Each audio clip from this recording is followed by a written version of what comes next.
la parole de la vérité, la parole de la vie éternelle, la parole du salut, l'évangile de notre Seigneur Jésus-Christ, la doctrine de l'évangile. C'est ce que nous voulons écouter ce matin, notre Père, notre Dieu. Cher Saint-Esprit, prends le contrôle de cet auditoire, rallume les feux dans cet auditoire. Tout esprit de distraction, tout esprit d'assoupissement, tout esprit de fatigue pendant que la parole est relâchée, je prends l'autorité sur ça et je les chasse dans le nom de Jésus. Notre Père, notre Dieu, que tes saints anges soient placés tout autour de cette église afin de pouvoir protéger ton peuple dans le nom de Jésus. Nous avons ainsi prié et nous disons Amen. Amen. Est-ce que quelqu'un est dans la joie? Jésus-Christ est la seule source d'eau vive intarissable qui étanche la soif de tout le monde. Il n'y a pas d'autre chose qui peut étancher réellement la soif profonde de notre âme. Alléluia. Alléluia. Plusieurs se contentent, ils pensent qu'ils vont étancher leur soif réelle de l'âme par des richesses matérielles, par la réussite professionnelle, par le succès, par des relations. Tout ça c'est bon, mais ce sont des choses éphémères.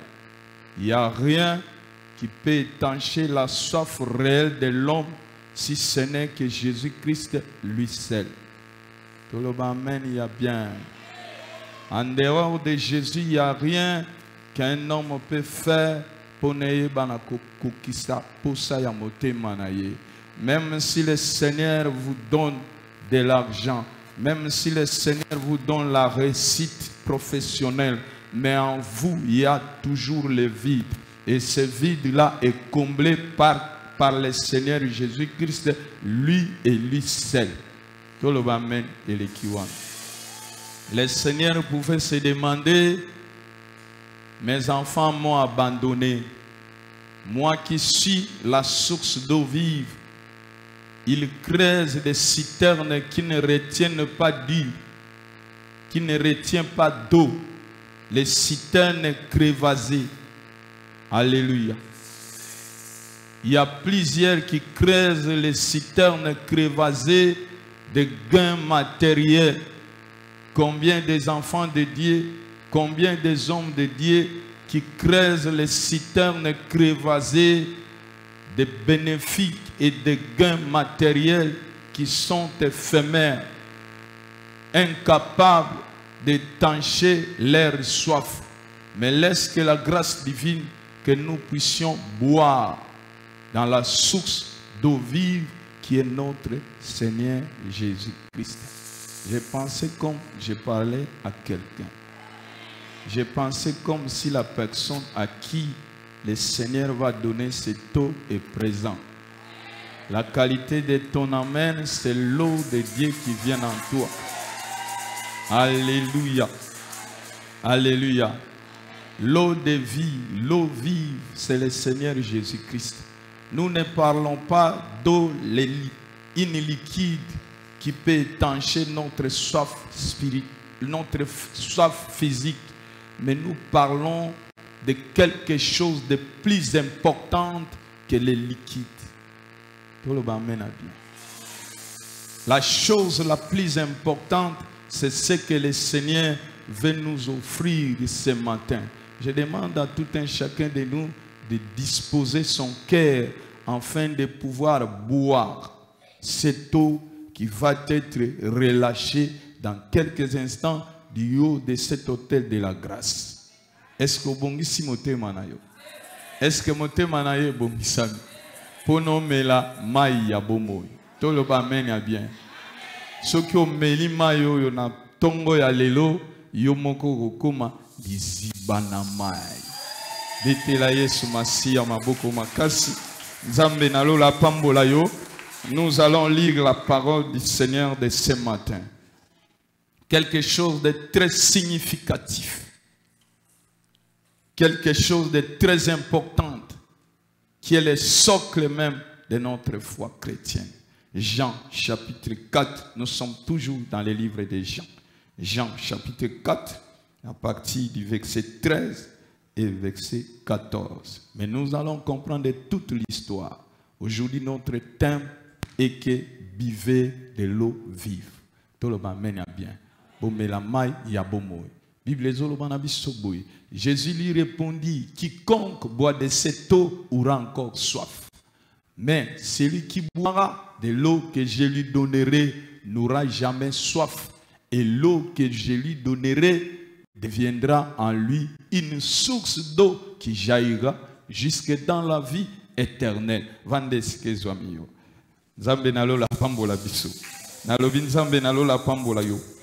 Quiconque boit de cette eau aura encore soif. Mais celui qui boira l'eau que moi je vais lui donner, des sources d'eau vive jaillira de son sein. Et ces sources d'eau vive jaillira jusque dans la vie éternelle. Voulez-vous boire de l'eau qui va encore vous donner la soif de venir boire, ou bien vous voulez boire de l'eau qui va faire de vous une source? Tout le monde mène les kiwana. Dans le bio, est-ce que yo lingi omela mai oyo, ce que omeli apro yo kisu posa, to lingi omela mai yo ekokomisa yo liziba, katina yo mai ndebima, yo koma liziba ya mai na bomo. Tout le monde mène ya bien. Combien de bananes nzambe oyo bazali ko sala misala oyo bazali ko sungate? Combien de personnes qui courent derrière des histoires, derrière des choses incapables ya ko remplir pe ya ko tondisa bomoto na bango? Bazali combien ba oyo bazali ko bunda simana eloko boy abandai ko luka eloko wana kanisa ki soki azui yango nde pasi na ye esili, abandai ko kanisa te soki azui mbongo nde pasi na ye esili, azui mbongo ami monite azo luka eloko mosusu, soki azui eloko wana moniki azana posa ya mosusu, toza ko kima simana eloko moko pe mosusu medali ko tondisa biso kaka te. Tout le monde ya bien. Besoin réel ya mutu ezalaka comble bobele kaka epa ina Yesu Masia oyo azali lizibana mai na bomo. Tika Yesu Masia kota na bomo ina yo. Nalobi tika Yesu Masia kota na bomo ina yo. Cette histoire que nous lisons ce matin ezali li solo ya notre Seigneur Jésus-Christ avec la femme samaritaine. Ya Nzambe lobelanga mena bien. Lobelanga mena le kiwana. Jésus-Christ, lorsqu'il dit « Quiconque boit de cette eau aura encore soif », le Seigneur ne néglige pas, le Seigneur ne néglige pas l'eau qui étanche, quel que soit la soif de notre corps physique. Mais Christ a remarqué que toutes ces choses-là, bien qu'importantes, mais ce sont des choses temporaires. Alléluia. L'eau du puits, c'est quelque chose de nécessaire, mais c'est temporaire. C'est temporaire. Eko sungayote, eko memayo epaite. Peso ki o meliango, eko zalakaka soulagement il y a quelque temps. Lobelanga amen ya bien. Ezali soulagement il y a quelque temps, mais ezali important, mais yango ndete ezali mutuya pona bomo inayo. Tout le amen elekiwana. Tout le amen elekiwana. Oye kotondi sa vie na yo ya solo ezali plus que mai ya pompe oyo zali komela. Kola négliger yango te, toloba mena bien. Na bin kola négliger te, kolobete oya komela mai ya pompe oyo. Mai ya liziba oyo, ozo loba na ngai, ozo zongisela nga maloba, kolobete est-ce que yo leki koko na biso Jacob? O asalela kibiso pui oyo ya mela pui oyo na bana na eba mela bongo yo yebisanga ke mayo yango te na ndenge nini yo leki ye na nini kola lobi na yebisi yo oyo akomela mayo akoyoka soposa ya komela mai mususu ngana apesa yo mai ya bien to loba amen ya bien loba amen eleki wana tika ete na tongo alelo nkola pesa yo mai ya mutuya na vi na yo. L'eau vive est une source intarissable qui satisfait réellement la soif. Alléluia. Yesu Masi azo proposé na tongo ya lilo mayo elekiba mai nyonso. eko silisa posa na yo na motema na yo mobimba. Pe mai wana eko couler jusque dans la vie éternelle. Alléluia. Ngai na moni ba citerne mai ko sila. Tozaka na ba citerne awa. To bendi mai. Mai ba réservé mai. Quelque temps ba zui mai. Ba mason ba koya boy. Mai eza te kuna. Mais citerne ezali mais mai esili. Na moni ba bidon ba toki mai na bidon mais bidon mai esili na bidon. Na moni mutazaki na mbongo mais mbongo esili. Mutazaki na musala mais musala esili. Mutazaki na libala pe esili. Toloba mena bien. Le seul moutako combler réellement vide ya vie na yo. C'est seulement le Seigneur Jésus-Christ, lui et lui seul. D'autres choses que l'ukana vie na yo, ezali éphémère. La chose la plus importante, c'est le Seigneur Jésus-Christ dans votre vie. Ah, le belanga mena bien. Na moni mutu abeli abiki, quelque temps après abeli lisusu. Mais ceux qui osent na Yesu jusque dans la vie éternelle. Est-ce que vous comprenez? Est-ce que mutu moko azo kangai? Yozali solo moninga malamu akosaka te masiya nanga. Na yo ngana kotina bolingo ya Nzambe tata nanga masiya nanga. Liziba ya mai na bomoi ezali Yesu masiya. Tika Yesu akota na bomoi na yo. Abi tika Yesu akota na vi na yo. Est-ce que nazoloba na mutu moko? Soki Yesu akoti na bomoi na yo, motema na yo, ton âme est comblée. Mutana makoki ya kokomble âme na yo ezali bobele kaka Yesu masiya. Yesu Nzambe azo esika na bomoi na yo. Ba mingi badali kokima bisika badali kokimela me yo kangama na Yesu masiya. Kangama na Yesu masiya oyo kamaloba ya solo ya bomoi. Oyo kamaloba ya solo ekotonga vi na yo. Kokima na sima ya babiloko ezali kosunga te. Yokima na sima na Yesu masiya.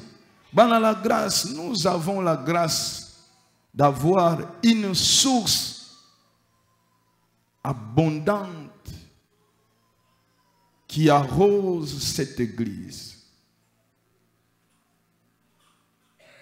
Une rivière abondante qui vous arrose chaque jour, pleinement. Qui, si vous suivez la rivière qui arrose cette église, yango ekosalete na kati na bomoi na bino. Mai ya lobiko ya Yesu masiya ekota na kati na banzoto na bino. Ah, toloba amen ya bien. Toloba amen elekiwana. Nazali koyebisa yo. Bozali na avantage, tozali na avantage ya kozala na source, kozala na rivière, oyo ezali komema mai chaque jour. Po ete bino boyeba na komela. Bino boyeba na komela ka yango soki bolandi yango, bomeli yango ekokomisa bino ba source ya mai ya bomoi o ya Yesu masiya kati na bino. Si seulement que bozali komela, si seulement que bozali kolanda yango. Parce que un jour le Seigneur Jésus-Christ, Jean chapitre 7 verset 37, Bible ezali kolobete, le Seigneur a fait l'appel universel, l'appel universel du Sauveur. Azali ko tenir les derniers jours, les jours de grandes fêtes. Le Seigneur Jésus-Christ se tient debout pour dire, mesdames, mesdemoiselles et messieurs, si quelqu'un a soif, qu'il vienne à moi, qu'il boive. Tout le monde bien. Si quelqu'un a soif, qu'il vienne à moi et qu'il boive.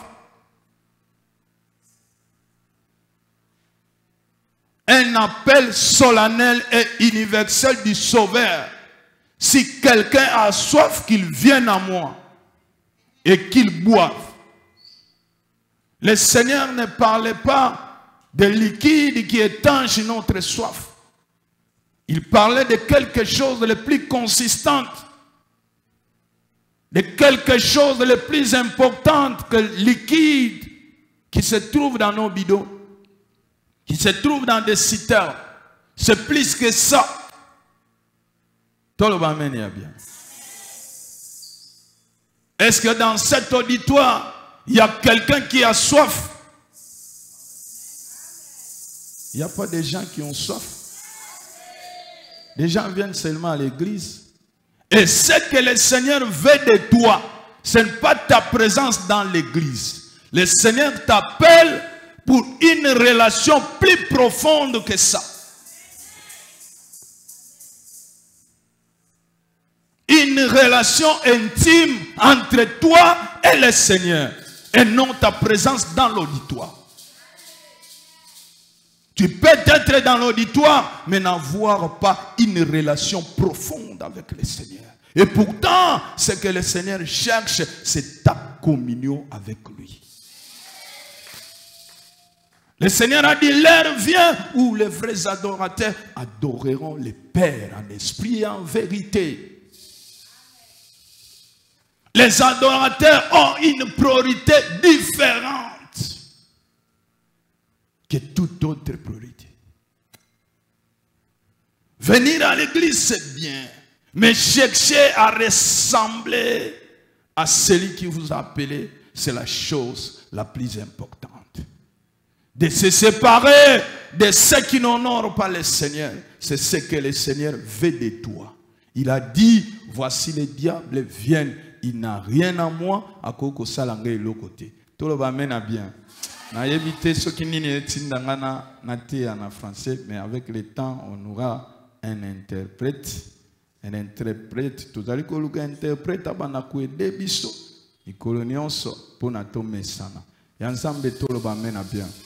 nous ne voulons pas de barrières de langage.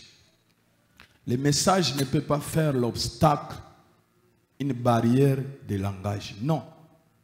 Nous devons prêcher dans une langue, même d'autres personnes qui pourront écouter ce message puissent bénéficier.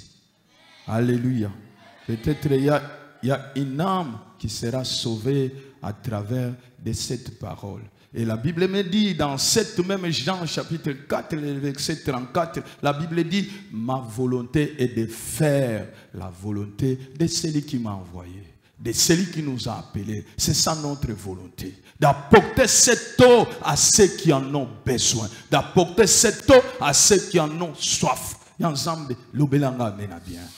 Jésus leur dit, ma nourriture est de faire la volonté de celui qui m'a envoyé et d'accomplir son œuvre. C'est ça la nourriture des enfants de Dieu. C'est ça la nourriture, il y a oyo bazali, vrais adorateurs. D'apporter cette nourriture. Il y a comme un sangomalam oyo. Et sika batu bazali koluka vérité ya sika. Bazali koluka vérité ya sika te me ya solo. Bo solo na nzambo me melango epa ina batu. Bao bazali na posa ya koyoka maloba na nzambe ya solo na tinete baiba na kobika nde na bongo nzamba komona yo ete ya solo ozali musali na ye po ozali mwana na ye bayeli Yesu masiya biloko akolia kololia pardon olembi ozana nzala binalie biloko oyo bino bokoko comprendre te nasi na lié il se demandait est-ce que quelqu'un d'autre lui a apporté à manger.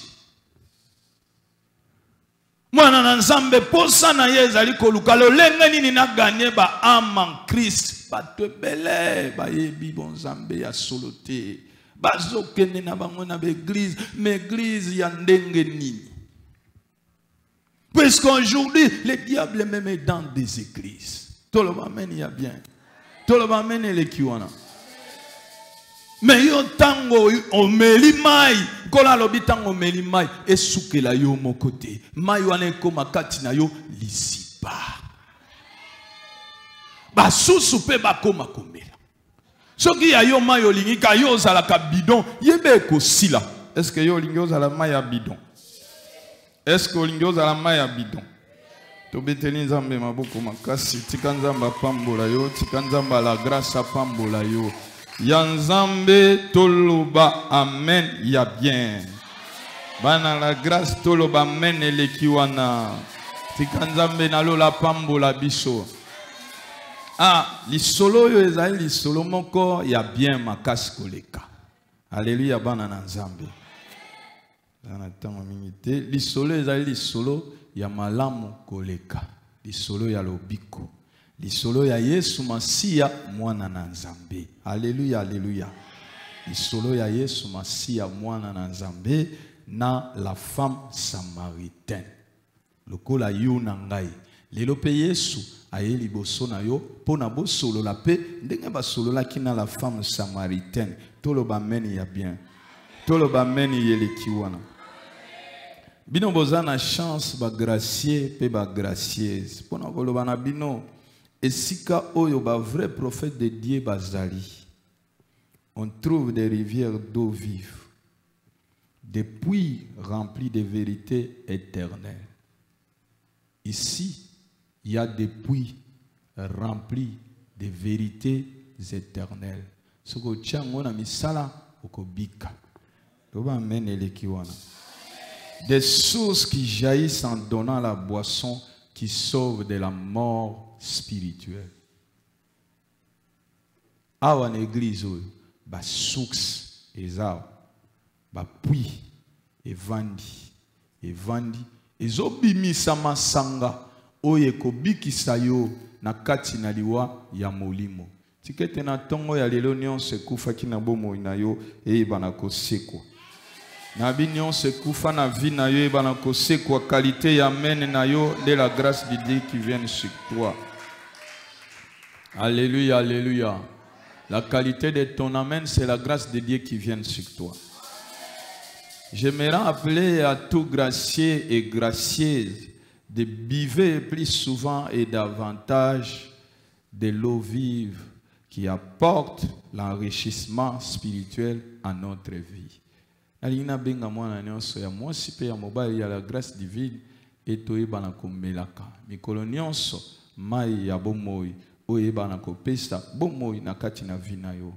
Ozoya na ndaku na nzambe, ozoya na église la grâce, osambela ka na église la grâce, ozosala malamu, osali mabete. Ya nzambe toloba mene eleki wana.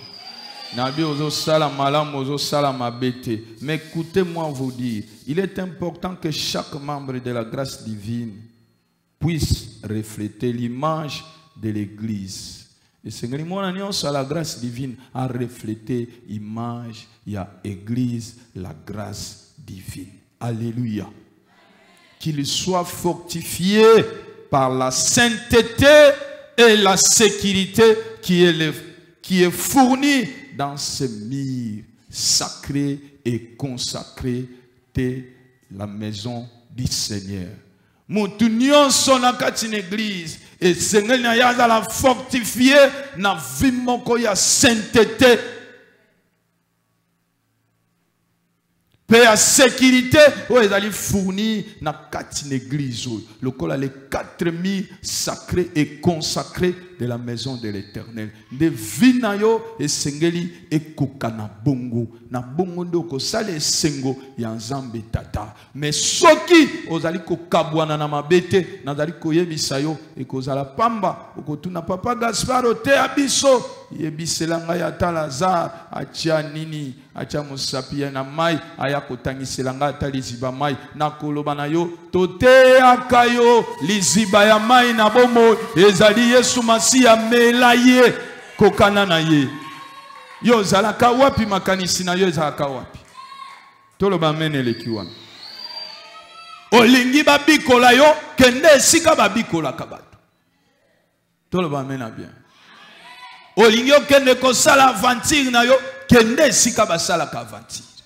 awa biso tozali koteya pe ko former bana na nzambe o bakokokana na Yesu Masia. L'objectif est de se ressembler avec le Seigneur Jésus-Christ de Nazareth. Obelanga amen eleki wana. Ozolo ba amen ya bien. Tika nzamba pambola yo. Sécurité na nzambe za la partage na yo. Et si kanyon sokozala, mimona lokolo ozali église, ndengo yaka na église awa, oko sala mabete, oko sala buzobate. Yo moko pe ozali église, ambulant, ozali église ezali kotambola. Zoto na yo ezala temple, ezala na sécurité, ezala na sainteté ya nzambe kati na yo, okabwana na nyonso ya mabe oyo etungisaka vi na yo. Est-ce que nazoloba na motu moko? Ah, mutango ya kite toloba amen ya bien. Et sengeli na biso to se rapprocher chaque jour du Sauveur Jésus-Christ. Peut-être encore renforcer notre engagement avec notre Seigneur du jour au jour. Est-ce que vous allez à? Est-ce que vous allez à? Que se rapprocher d'un pasteur, ça ne veut rien dire. Mais que se rapprocher d'un Seigneur Jésus-Christ, ça peut tout dire dans votre vie. Et ça peut chambouler l'histoire de ta vie, l'histoire de ta famille. Ah, la qualité de ton amen est bizarre. Ton amen est bizarre. Ton amen est bizarre. Nous devons être davantage comme le Seigneur et boire des eaux vives de sa parole. Tomelaka mai ya mliloba na nzambe petokokana na nzambe. Yesu Masiya azali koloba dans la doctrine, pas azali koloba en vérité na kati na alliance. La fidèle obéissance aux alliances, les alliés kosale te permettre yo okoma lisipa. Ya mai, ya lobiko. Toloba amen ya bien. Église ezote ayo kabwana na mabe. Zambe alingaka batu nyonso. Zamba tina kimwana na Yesu Masiya pona kobikisa mokili mobimba. Mi a décrété lobiko te kolobete batu nyonso bobikie te apesi condition na tini mwana na Yesu po abikisa mokili mobimba. Mais oyo nyonso akondimela ye wana ndako bika. Oyo akondimela ye te akobika te. Les vérités éternelles ezali koloba. Recherchez la paix et la sanctification. Recherchez la paix avec tous. Luka kimia na batu nyonso. Oza mwana na nzambe koza kana binemite. Koza kana batu loba na kana bangote. Luka kimia na batu nyonso pe bomo ya kopetolama. Sambo mo ya kopetolama mutakomona Yahweh akozala te. Nzamba za musantu bino pe bozala ba santu ndenge oya benga kibino. Loba amen eleki wana. Et bongo soki ozo ye église olobinga na kenda ka église. Na kinena bete la bango elamba wana bako sentir ngai. Bako sentir yo bato bateka ka ba maison d'habillement lelo ba musu ba kikunda bango. Bato basala ka ba vente en ligne lelo ba mususu ba kunda bango. Yo bilamba nini yo kobete la bato. Bilamba nini yo kobete la bato. Atanga elamba nango bakabeli ngango basombeli ngango cadeau d'anniversaire nzamba pambola bato basombeli ngango. Mais nakolo bato na latela na yebite soke za jaune soke za couleur nini bon ngana sina ngaka po nga eza cadeau tolo ba mene likio. Okolo bato na beti elamba quel elamba elamba eloko nini na misanza nzamba zo luka motema na yo qualité na yo nzamba luka ka ce qui est à l'intérieur. Et l'ambé cause à la propre, mais quatre et zambindo, et na tina teliboso na zamba. Et c'est moi na nzambe moko azo kangani. Okokipe kotondi sebele na bato. Mozo kamba bango tout droit na nzela na life. Amen amen. Au coton di sape bela bat ozo kamba bango tout droit na lola. Les allez ko dépendre.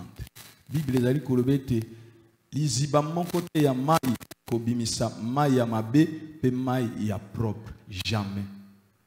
Source ya mai ya bien e ko bimisa mai ya bien. Source ya mai ya mabe ko bimisa mai ya mabe. Église oyo ozana source ya bien. Ah yo nabi ozana source ya bien. Yesu Masia oyo asolola ki na femme samaritaine yende mokonzi ya église oyo.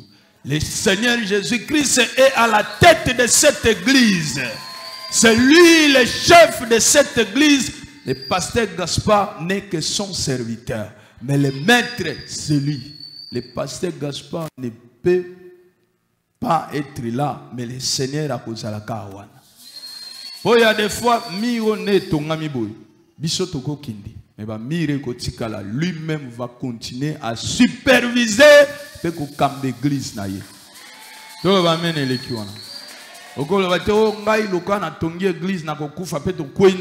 l'église. Papa na bino kuta kufa tikela bino ndako bovana na lupango famille. Est-ce que papa tonganda ko na zalaka? Akinda pona koyebisa yo. Tout ça c'est rien. Le chef de cette église, c'est le Seigneur Jésus-Christ qui est en tête. Ah, levelanga amen elekiona ko. Tikanzamba pambola yo. Nabi tikanzamba pambola yo. Yesu azam malamu mingi. Yesu aye, toloba mena bien. Rapidement aussi ça. Yesu aye. Balobi Yesu auti na Uganda.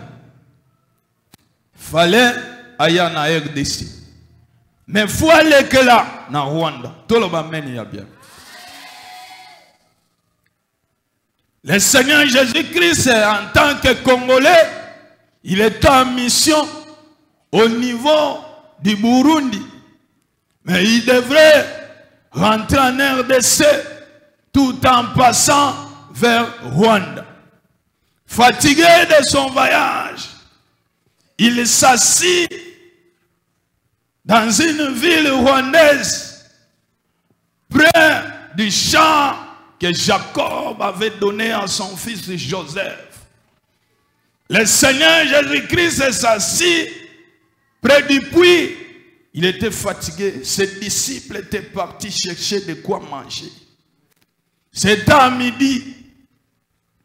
Une femme rwandaise vient puiser de l'eau.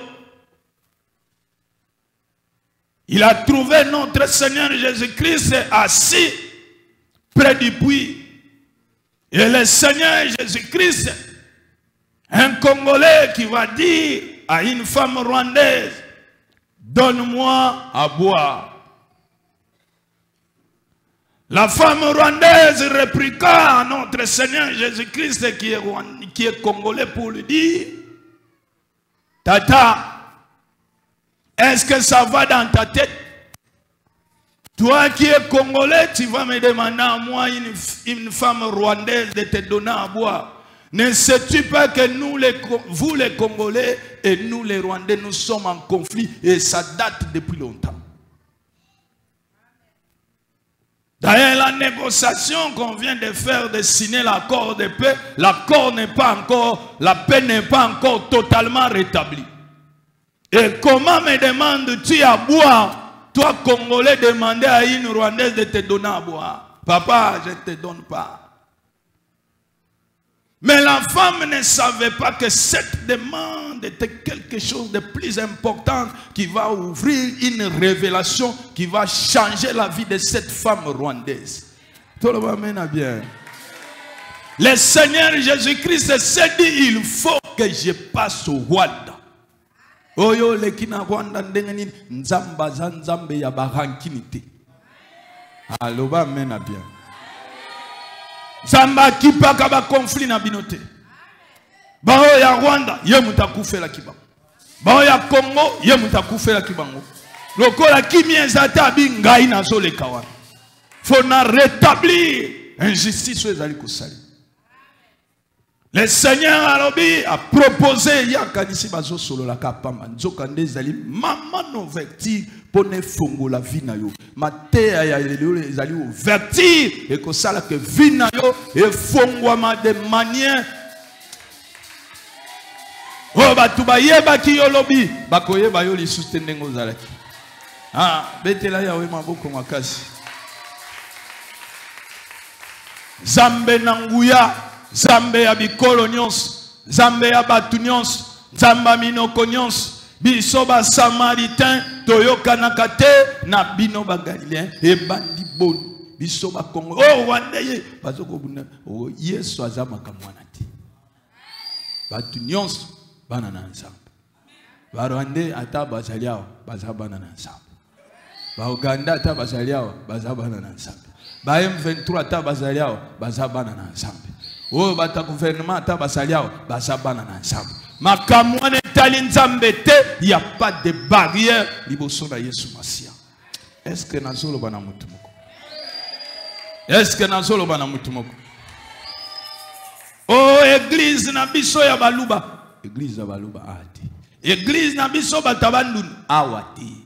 Église na biso baswahili awati. Oh église il y a toutes les nations, tout peuple, toute tribu. Alléluia. Le Seigneur Jésus-Christ a ébissé. Maman.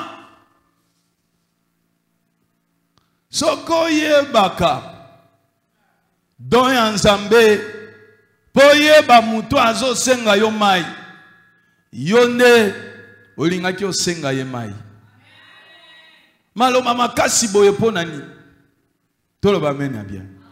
Combien de fois Yesu Masia a proposé yo salut naye, a proposé yo lobiko na nenga bien, na nenga propre pour salir le boula.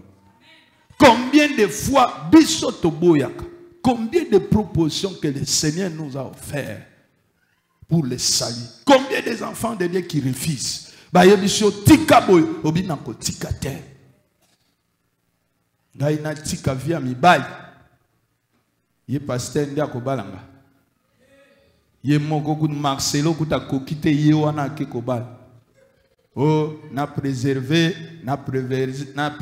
ciel na mi bale la kadesha. Marcelo kuta zoka mokuya. Bongo ngai kaka ngamondimi. Na yo kate vie na yo eza vie ya Marcelo te. To mena bien. Yo mi batela pona ko garder ya motuya. Yo yebi famille na ye. Yo yebi makile zotambwisa ye. Batu mususu balaka bongo soka alali na mwasite akoyoka kimia te. Mais yo nzamba ko pesa yo capacité ya ko se garder pire liboso na nzamba. Ya pekisanga na yibaka te. Ngana yiba na chantier te. Na kolia ye. Mamba ji papa tika moyibi. Tolo ba mena bien. Soko tiki olandi Yesu a commission lisiba source obaniko fournir batus. Abi mama soko yeba ki mama nangai. Soko yeba ki don de Dieu po yeba nani yango yo mutu azo senga yo mai. Yo moko nde mutu lingaki ko senga ye mai. Ya lobi tabatu musuba courage. Tata, yangoma yango yo kozwango wapi? Yo combien de fois odutaka na makambo na Nzambe? Pesa Nzamba ko pambolo biya wapi? Oyo. Asombela ngo bana soso na poko. Na ke voix misa pasteur. Ye pasteur azanye 1000 francs. Net muko wana tango église ezaki kuna. Mama moko na soya. Oh mbongo yo basengaki 1000 francs pour l'église. Ngai na ke pesa pasteur 1000 francs. Est-ce que ye pasteur azangi 1000 francs? Na ke pesa ye na voix misaye mbongo azana ngo ekoki ete. Papa ko sala ka bongo te. Tolo ba mena bien. Komekate pozali komikangela lipamboli. Est-ce que ba yebi sur pesa ngai oye na ndako nango pesi nga mbongo na mwasi na ngai? Yozo pesa pona nzamba pambola yo. Tolo ba mena bien. Koloba teke na pesa ye ya kozongisela nga nini. Mwasi wana pa monaki Yesu maboko pamba. Papa. Tabatimus. Yo moko kuto vandiawa. Yako melozana ngote. Ozo senga ngana pesa yo. Aprozo loba. Soki opes. Soko ye baka muto azo senga. Yonde mutolinga kyo senga ye mai. Na senga yo mai. Pui wane eza mulai. Kantini te. Kopo te. Bido te. Oza kudu mongongo e kaukiyo. Ozo ye bisanga na pesa yo. Basali na nzamba to moni eloko te na maboko. Soka lobi pesa o pambwama. Pesa ko pambwama. Na yebite na bioko pambwama. Ya nzambe tolo ba meni ya bien. Tolo ba meni elekiwa. Tika nzamba pambola biso.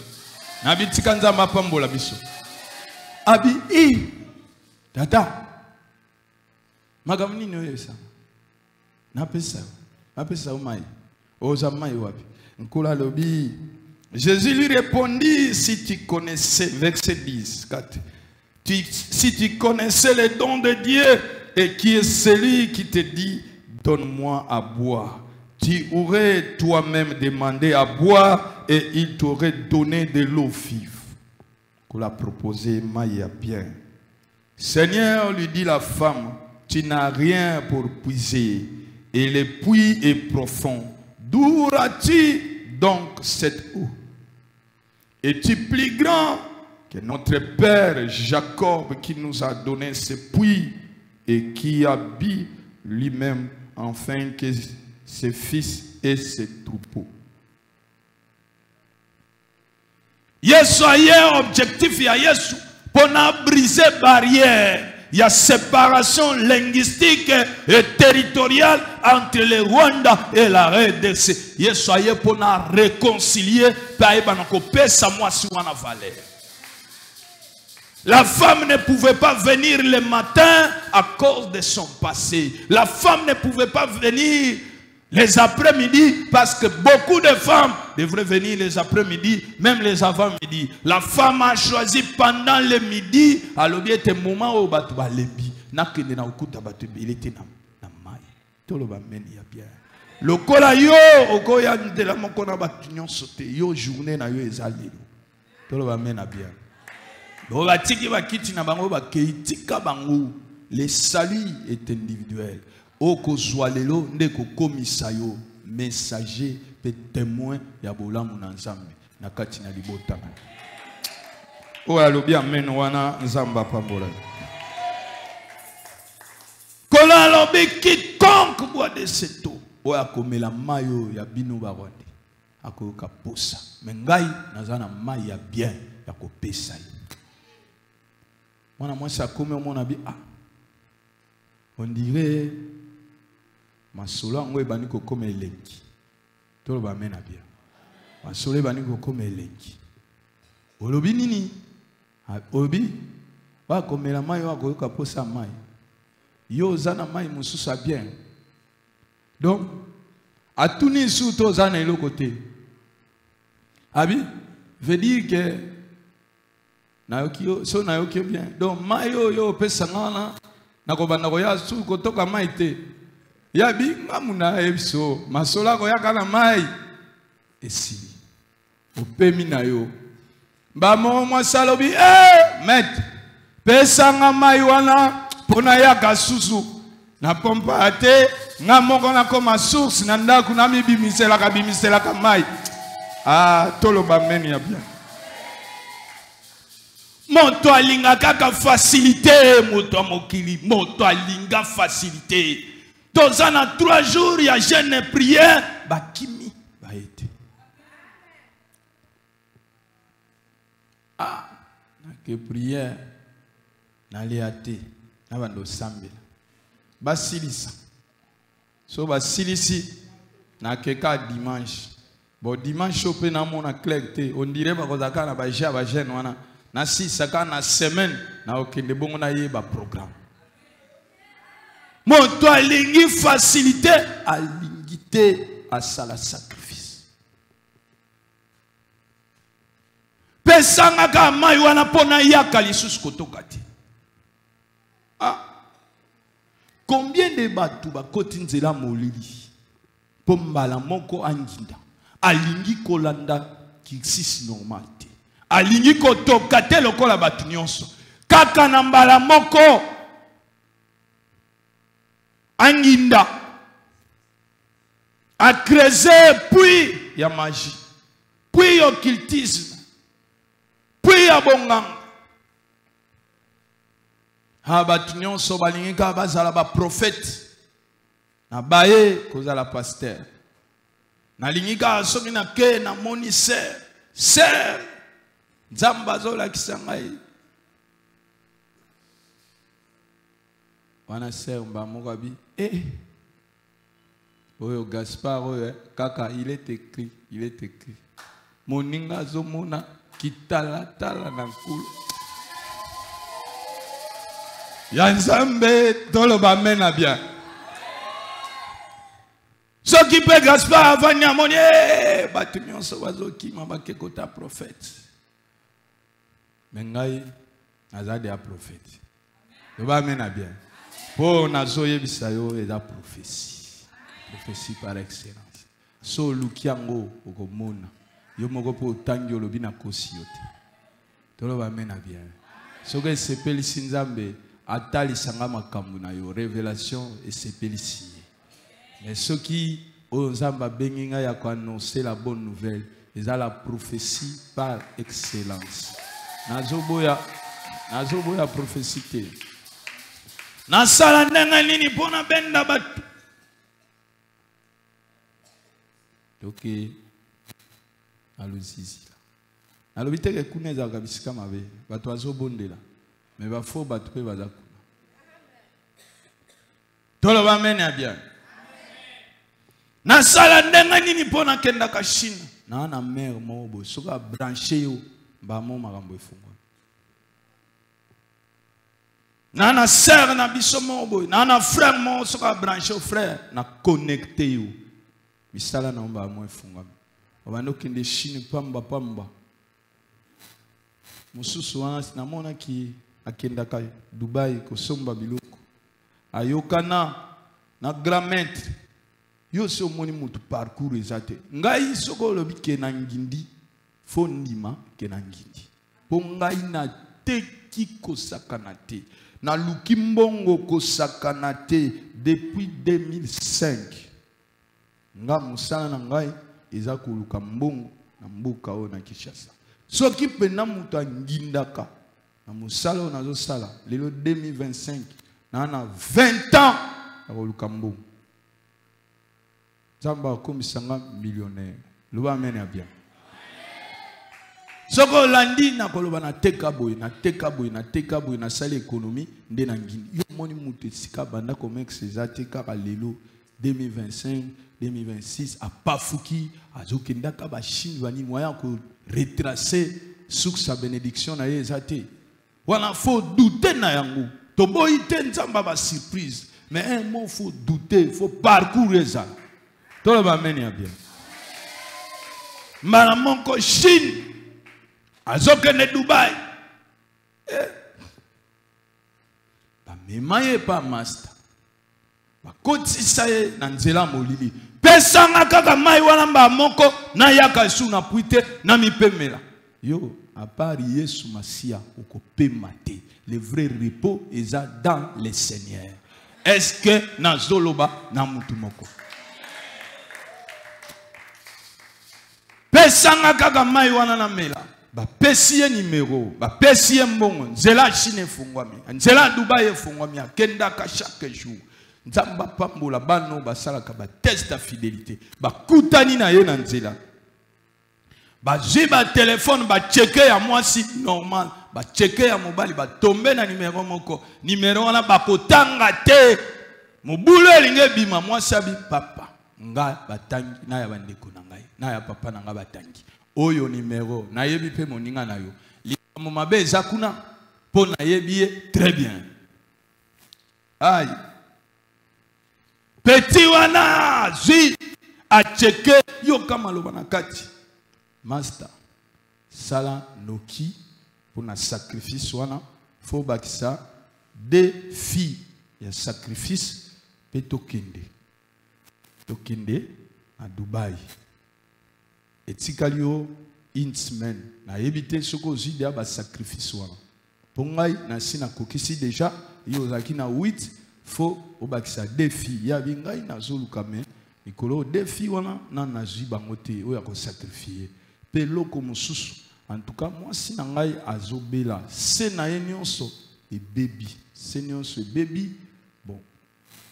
Est-ce que maître a koko changer a te loko mususu te par rapport au yao ya pesi yo ba pesi yo condition mususu nga condition mususu ya bi ah master yo kutu eza bien ngai na kotikala kobota te yo ba pesi yo condition ba pesi yo kutu mbwa kanish mbwa mambo ya pembe kanish to ba mena bien yo kutu ya yo ya mbwa ba pesa ki yo ya mbwa eza bien ya bi mbwa wana ya ebisanga ike soki na drogue moi si na ngai soki na tele drogue moi si alangwe na lalisi moi si na ngai na ye kanis alemboli yo basi balembola yo na mbwa nzanga pambola abi kanis soka alemboli moi si na senyonso apoli moi si basi na mbongo nzamba lola na ebite so basala bino ndenge moi sayo kibonga bi dongo ye komelinga ezayo papa na longo moi salinga longo la bilamba mama totalaka na yo ngana ko sakate pona yebia o esike santo toloba mena bien na longo la bilambo mono talangai na biso batota na vidéo son mon mère alinga kata forme abina senyon sona poli naza suna tinati naza mwasi ka ndengo zo mona ngai mais o esala kibo mwasi eza suna tinati na poli bankusu bona lokoso ya mbongo na zwa kaka mbala moko pesanga kaka mai wana mbala moko na mela pona yaka lisusu nako na puiti pona kendaka koteka te pona bimaka tongo te nangindaka mbala moko nakoma mvwama yaya respecter parcours nzambe petit à petit akokomisa yo muto yo kokoma vie après ça ekobomisa yo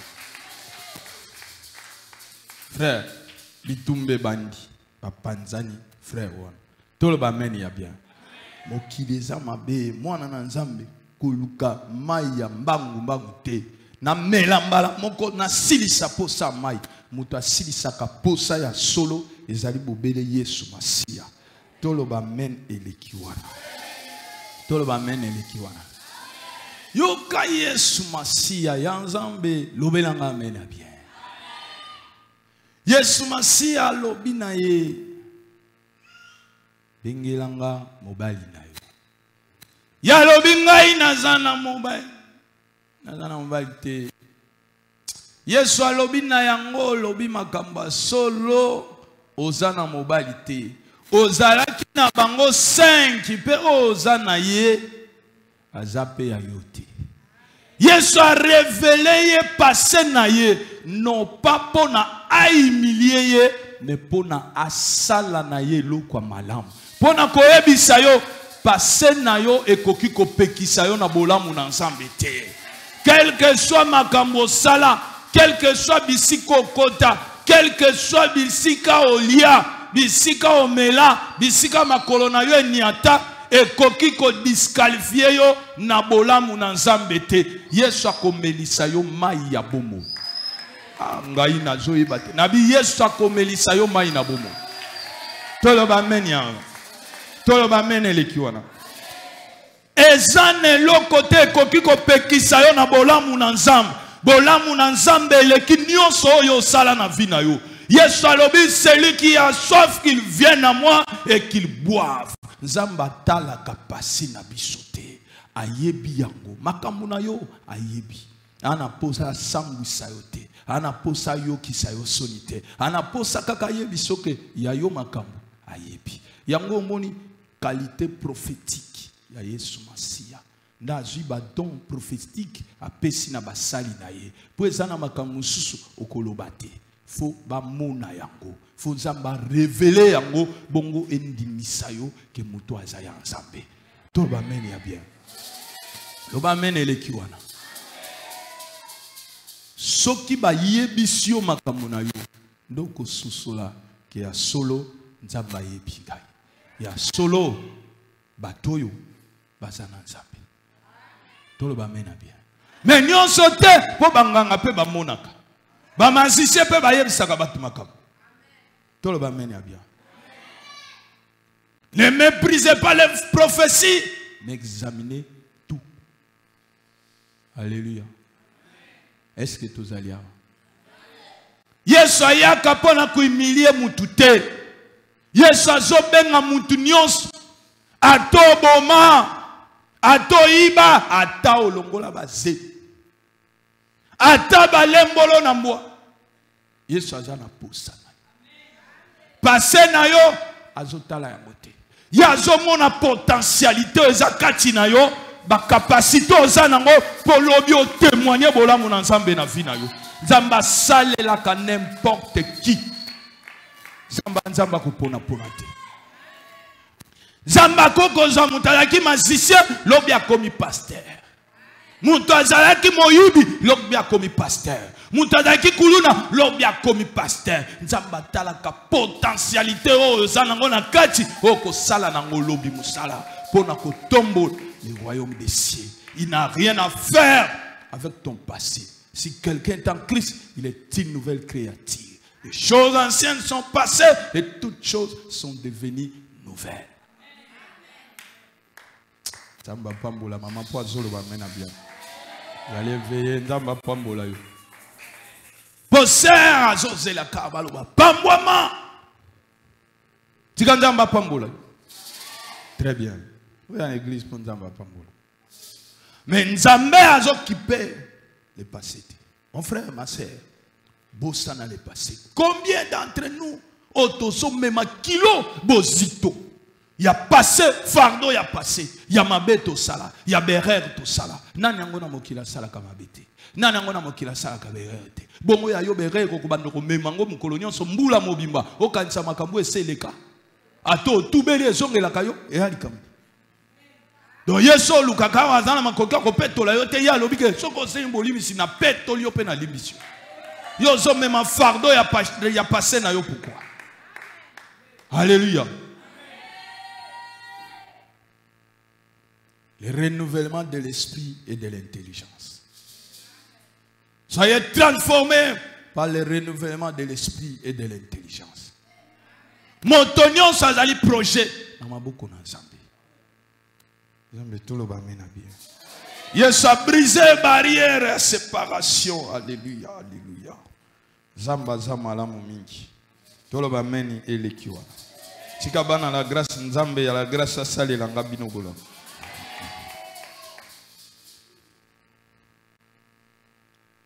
Tikandamba pambola bino. Yesu a révélé kama kamba tu Seigneur lui dit la femme, je vois que tu es prophète.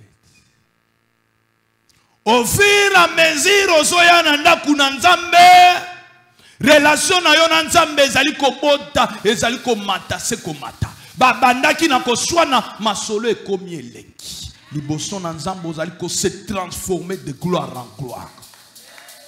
Alléluia. Rankine ezazu teke bino na biso toyokana te masolo ekomi kitoko. Zamba bandi ko révéler ko se révéler bakomi ko solola mwana mwasi ayebi ke nazan liboso ya n'importe qui te ndengo vandia oza liboso ya n'importe qui te oza liboso ya le roi des rois, le seigneur des seigneurs, le seigneur de gloire, notre Seigneur Jésus-Christ. Loba amen ya bien. Ozomona yete mazalia po ao na mukana na prophétie alobaki je serai avec vous jusqu'à la fin du monde. Tango yaga na église za na discipline ali bosa mutunyo sote koya ko fina Facebook na yote na kati l'église c'est lié et consacré et sacré Ce mur est consacré et sacré. Nous sommes dans sa présence. N'ose pas à vous aventurier dans la maison du Seigneur. Ce que vous faites là, je répète et je le dis très souvent, aux salonnaires na satana, Nzamba n'a problème na yote. Mais tu glorifies le diable en faisant quelque chose qui n'honore pas le Seigneur dans la maison du Seigneur. Et pourtant, dans la maison du Seigneur, nous venons pour écouter sa parole, pour nous présenter nos besoins, pour l'adorer et pour nous offrir nos sacrifices. En dehors de ça, la Bible dit que ceux qui sont sangani, mon konabina zana lo yemba ko yemba ayemba. Soit to yemba, soit to betima boko, soit to lobi amen. Mais si ce que est là yo, na kati n'église ozo solo la na mwasi na yo na téléphone, na mobali na yo, ozo répondre ye dans ces lieux. Vous courez derrière les dangers. Vous ne savez pas ce que moi j'ai parlé avant Yoya Okota à Katin Église. Cette maison est consacrée et sacrée. La présence de Dieu est dans ce lieu. Tout le monde mène bien. Vous courez un grand risque. Moi, c'est lobby à comprendre qu'il n'est pas devant n'importe qui, mais il est devant un homme exceptionnel qui est le Seigneur Jésus-Christ, qui sonde nos cœurs, qui sonde nos reins, qui répond à tous nos besoins. Ensemble, tout le monde bien. Tout le monde est kiwana. Tikanzamba pambola yo. Au fur et à mesure que comprendre que Nzamba za n'importe qui te, Nzamba yaka ko se révéler na katina bato. Tikanzambe na lola pambola ndengo lo bien amen. Ndengo lo bien amen a bien. Tango ayebi ke azali boso ya n'importe mutu nyonso te. Nda tuni abinkolo basambela kawapi o esika ya malamu ya kosambela nde wapi. Koswana elongwe mutabani ko se transformer. Oyaki moyibi au fur et à mesure oyaka na église bongwana. Olinga kabatu to au fur et à mesure ozoya na kati na église bongwana. Faut changement et monanaka. La ndali solo so kena ndako tanga yango zo mono au fur et à mesure bazali ko se développer, moi ça azali ko se transformer. Ti akome ko tuna yebi nkolo esika malamu ya ko sambela ezalaka nde wapi. Po biso ba samaritain ba yebisaka biso ezana bangomba bino bolo bakezaka boye me yebisanga yo lokolo za lokwa batu nyonso te esika ya malamu ya kosambela ezande wa mikolo alobi esika malamu ya kosambela nzamba za molimo esengeli bao bazogumba melaye bagumba melaye na molimo pe na bosolo tango ye na ndaku na nzambe longola makalisi na yo nyonso zinda na molimo pe na bosolo pona koluka nzambe na tine tami monisa na vi na yo. Toloba amen elekiwana. Zambe balukaka ye ya solo en esprit et en vérité. Pa yebaka na komi monisa aza molimo amona na kaboete. Relation intime na yo na nzambe. Linga nzambe koleka batu nyonso. Toloba amen elekiwana. Linga nzambe koleka nyonso oyo kokoluka. Tango na comprendre que nzamba za mutu ya pona ngai ezalaki ngai impossible ke navanda na ndaku sana kende koteka na zando nalobi te ke kosala mosala eza mabe ezaki na nga impossible même mbule beti fona kende koluka mon fils à mesure tango na bani kokoba na mosala ya nzambe nde namoni na bi mai ya solo yango oyo so nazomela mai oyo nazokoma de plus en plus source o wana nazoluka wana nakokoma source te esika nakokoma lizibande yango toloba amen na bien navandi na bongwani na bite nakoteka nazala awa nakangama na Yesu pa bongola ngai pona koma mai liziba na nzela na ngai na arrose bele ya bato wana pe bakomela mai wana bango pe bakoma maziba mosu po échanger te soko meli okomi source jamais on mela yo moko obomba na motema mwana na nzambe jamais nzamba pambola ba mama ba yembi awo bando yaka na la grâce wapi mundimi yo mema na la grâce aza wapi okomela mai te yo moko tika la kati na yo te mayo Yesu ampesa kawana faut komisa yo liziba yo pe okoma ko produire ba mai mosusu. Est-ce que vous comprenez? Est-ce que moi na nzambe moko azalia tobeteli Yesu Masiya maboko makasi nzamba pambola yo tikete la transformation divine et à la partage na yo dans le nom de Jésus-Christ notre Seigneur. Abi ezali susu ezali kuna bisika bozo yeba wanati. Alléluia. De moi c'est ayebi abi Seigneur na yebi ke Messia akoya. Yo po yebi ete lisungi na nzambe koya na vie na yo. Na yebi ke Messia akoya. Kolomba la moko a se révélé. Alobi, mais si ozo zela, ngaye yo liboso na yo.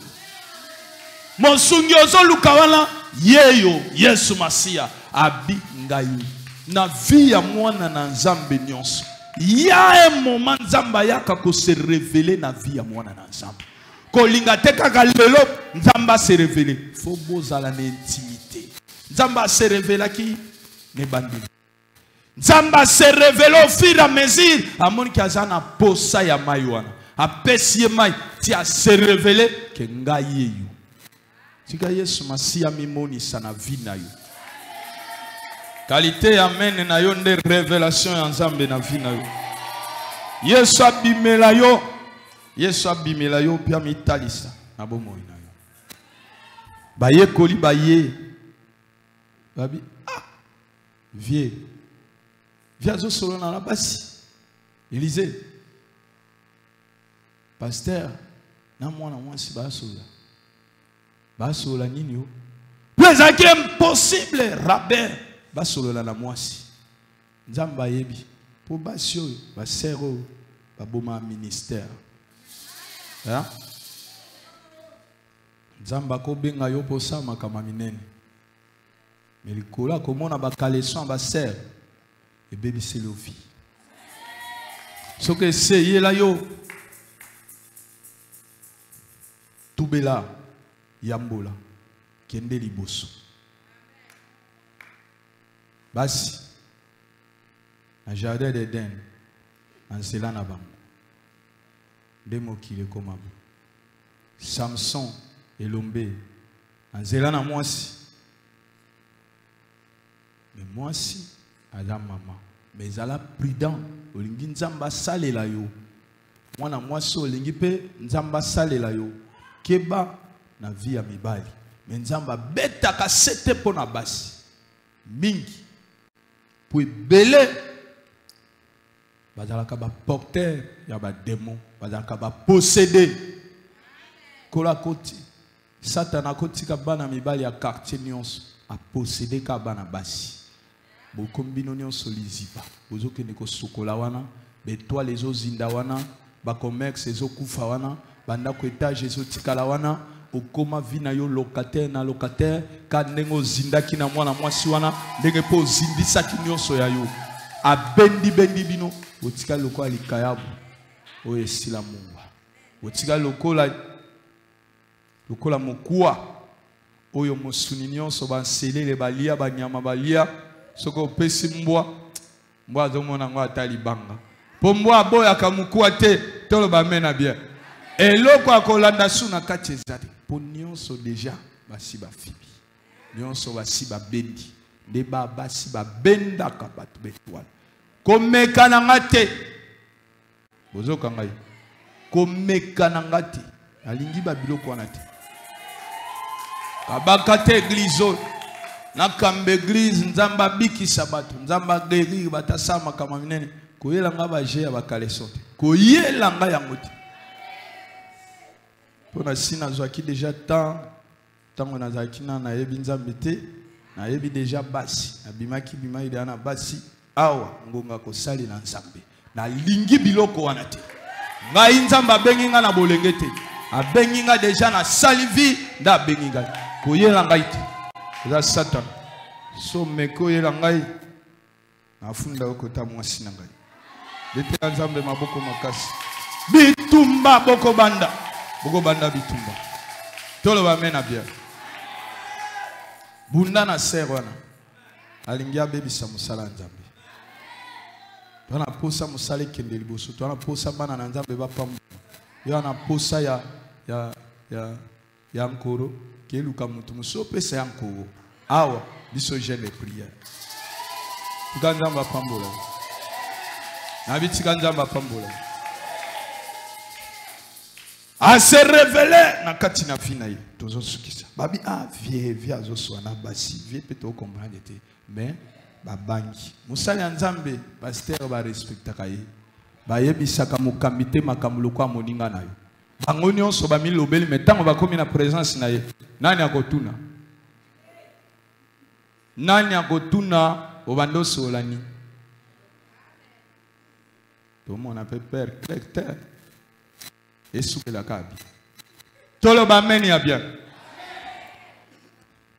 batuni ete babi nkololia nkola lobi bino boyebaka ke elangelinge koma botala champ ezali déjà pembeni pona batu baibana kobuka na yebisi bino bokene kobuka bokenai kobuka oyo bino bolona kite le champ est déjà blanchi tala kinkole tala jivel tala bato bayebi nzambe te botombola misu bwaka na la grâce divine botombola misu milimo combien oyo ezali kokufa batu combien bayebi nzambe na bosolo te tombola misu na famille na yo tombola misu na quartier na yo botala pembeni banani oyo bayebi na nzambe te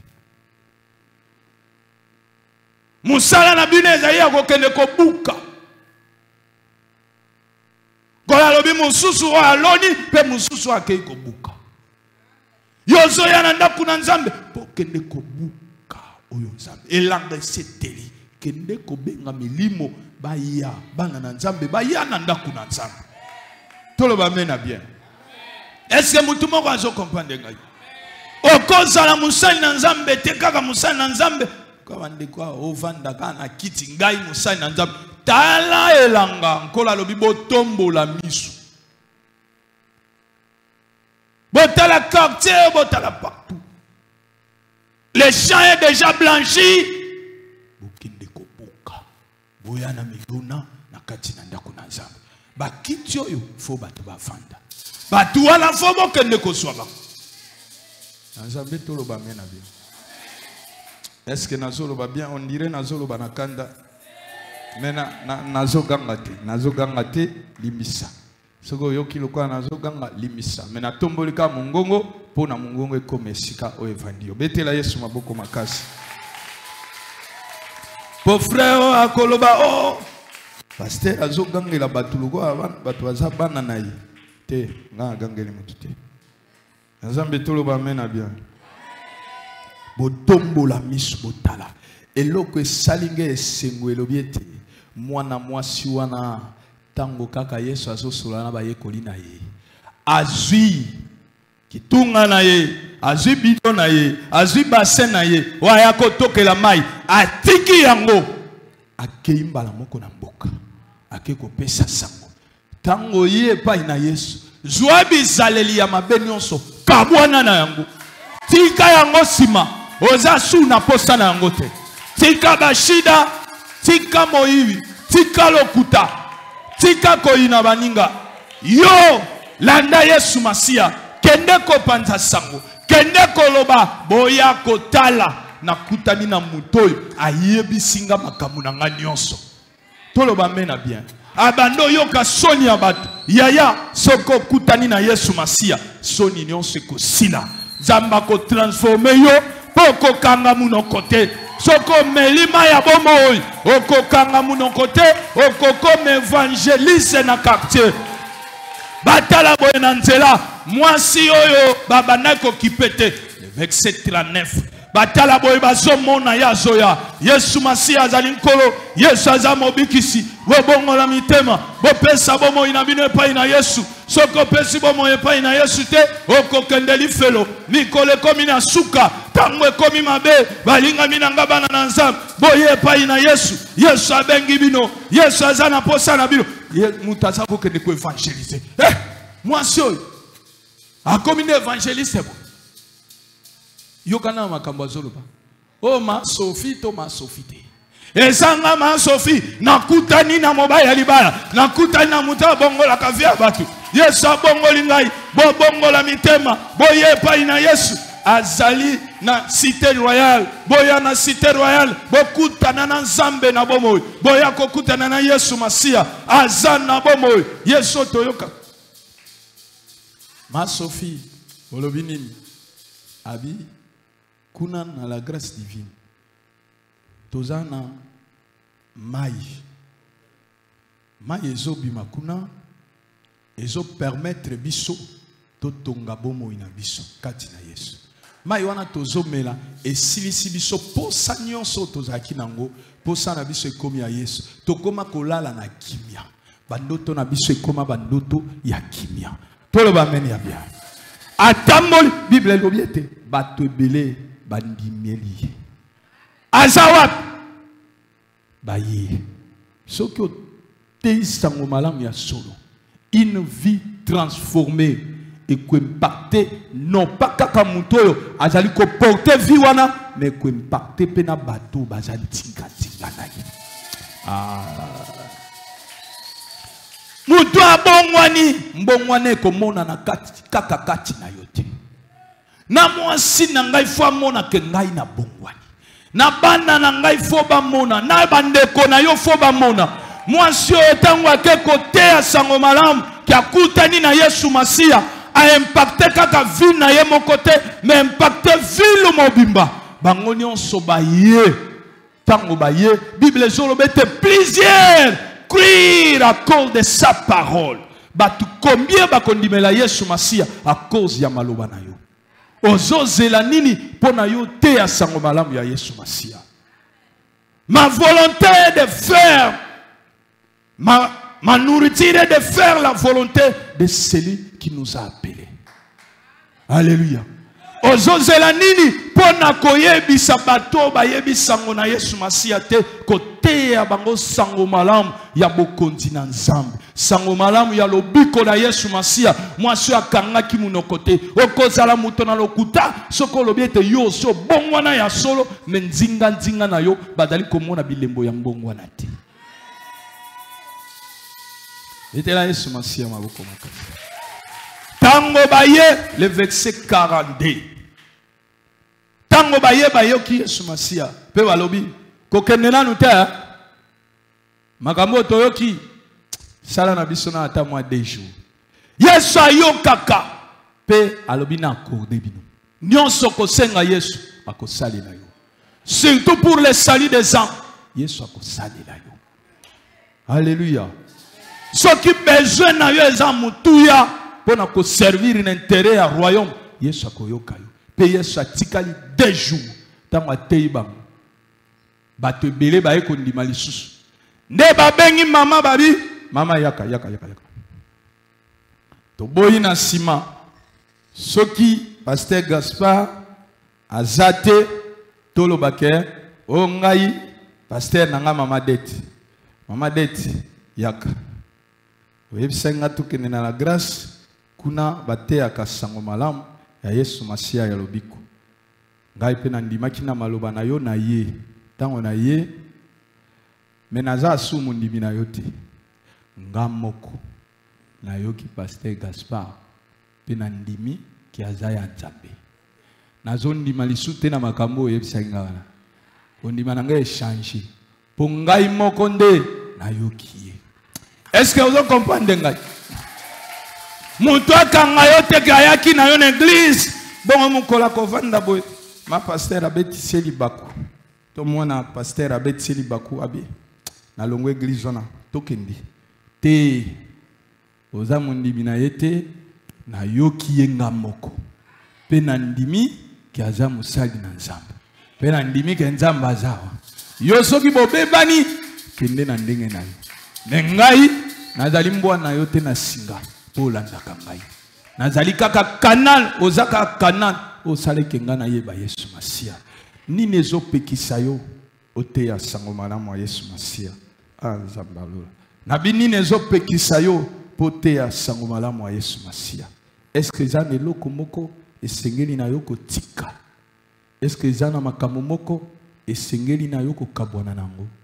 Tala na bomoi na yo. Yesu azali kobenga yo. Azali na mai oyo kopesa yo lobiko.